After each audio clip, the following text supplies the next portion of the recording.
Jonathan Nolan talks about Fallout Season 2, and Sonic 3 welcomes a prominent new addition to the cast. Meanwhile, Spider-Man 4 could be directed by a veritable legend, while Quentin Tarantino has had a change of mind with his final film. Learn about all this and more in this week's KinoCheck News. This would be an absolute sensation. According to initial rumors, Sam Raimi may direct Spider-Man 4 starring Tom Holland. The latest reports from World of Real suggest that the director could indeed return for another Spider-Man movie, this time with Tom Holland in place of Tobey Maguire. The speculation is based on internal sources reporting talks between Raimi and those in charge at Marvel and Sony. Although there is no official offer on the table at present, the possibility of a collaboration is apparently only dependent on Raimi's schedule. The director is currently in high demand in the industry and has been associated with various projects. Rumors have already been circulating on the internet that he could possibly also be involved in Doctor Strange 3, Avengers 5, and Avengers 6. Raimi is undoubtedly a particularly appealing option for Marvel and Sony.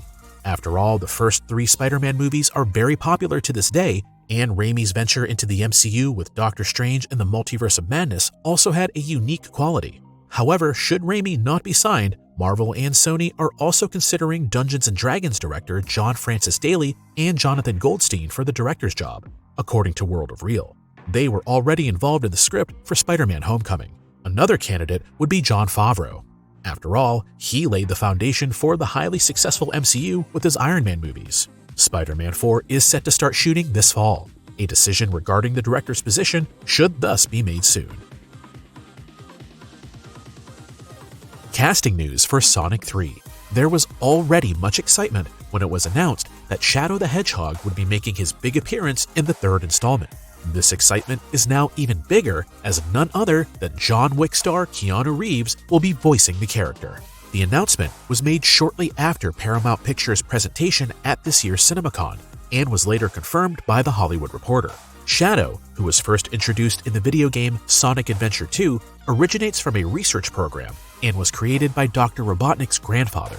The character bears a strong physical resemblance to Sonic and is regarded as one of his biggest rivals. Although he often exhibits an arrogant attitude, he is also seen as one of the most profound characters in the Sonic universe. The fact that Keanu Reeves is now providing the character with his voice is likable in many ways, partly because Sonic himself admitted to being a huge fan of the action icon in Part 1, so we can probably expect a meta gag or two in Sonic the Hedgehog 3. The movie will be released on December 20th. Nobody was expecting this. The Movie Critic was supposed to be the next and final film in the remarkable career of master director Quentin Tarantino. However, things have taken an unexpected turn. Tarantino has stopped working on the film. As Deadline reports, Tarantino decided not to proceed with The Movie Critic as his 10th and final film. This sudden change of heart may come as a surprise to many, as the movie was about to start shooting and lots of detail about the cast and production were already well known. Brad Pitt, for instance, was supposed to take on the leading part, and action star Tom Cruise was also in talks for a role. However, according to insider sources, Tarantino kept rewriting the script, which led to a delay in production. In the end, Tarantino decided to cease work on The Movie Critic altogether, as the project no longer matched his vision. This is probably somewhat reminiscent of the controversy surrounding The Hateful Eight. Here too, the project was on the verge of being scrapped after the draft script was posted online. In the end though, Tarantino eventually decided to resume his work on the project and successfully completed the film. Now, it'll be interesting to discover which movie will take the place of The Movie Critic as the director's final opus. Initial sources already suggest that the director has gone back to the drawing board and is thinking about what his new final film could look like. After all, Tarantino still intends on ending his career after 10 movies. There's no time for retirement. Following his acclaimed Western crime drama, Killers of the Flower Moon, master director Martin Scorsese is back with 2 new projects to be filmed in one go. According to Deadline, one of these projects is the book adaptation A Life of Jesus, for which the director would like to work with Andrew Garfield and Miles Teller, based on initial information. The 80-minute film will be set in the present day and deal with the core teachings of Jesus. It'll be filmed in Israel, Italy, and Egypt. A biopic about Frank Sinatra is also apparently in development, for which Scorsese will once again team up with Leonardo DiCaprio, who is set to play the lead role. At his side will be Jennifer Lawrence as Sinatra's second wife, Ava Gardner. However, there is one small issue. Tina Sinatra, who manages her father's estate, has not yet given her approval for the project. Should this happen, however, both films could be shot in one go, meaning that a release in 2025 or 2026 seems possible. Sony Pictures is currently being discussed as a potential studio for financing the projects. However, Apple also continues to show interest in the director's movies. After all, Scorsese and Apple previously worked together very successfully on Killers of the Flower Moon. The series adaptation of Fallout is a resounding success and is currently thrilling millions of viewers. Jonathan Nolan and his production team are already busy discussing what the sequel could be about.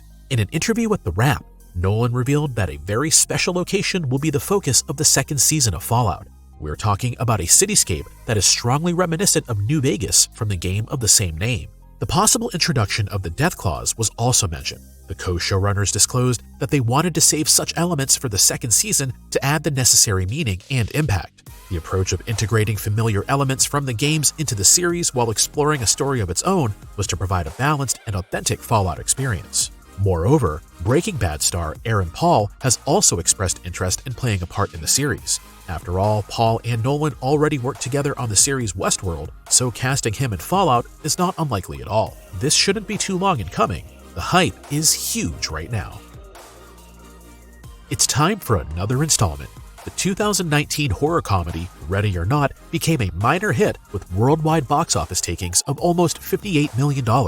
Reason enough for a sequel, which has apparently been in development for a while. In an interview with Entertainment Weekly, the two directors, Matt Bettinelli-Olpin and Tyler Gillette, revealed that Ready or Not 2 has been in the pipeline since 2019. According to Gillette, the script has now been completed and is an absolute banger. However, despite the maker's self-confidence, Searchlight Pictures has not yet given the green light for production. It also remains unclear whether Samara Weaving will reprise her role. However, the directing duo remains optimistic and have stated that, with Searchlight and Samara, they're not gonna let it down. So if you're a fan of the predecessor, keep your fingers crossed. The Monsterverse lives on. While the action spectacle Godzilla x Kong continues to enjoy great success in theaters, things are also progressing in the area of television. In addition to a second season of Monarch Legacy of Monsters, Apple is also preparing a number of other spin-off projects.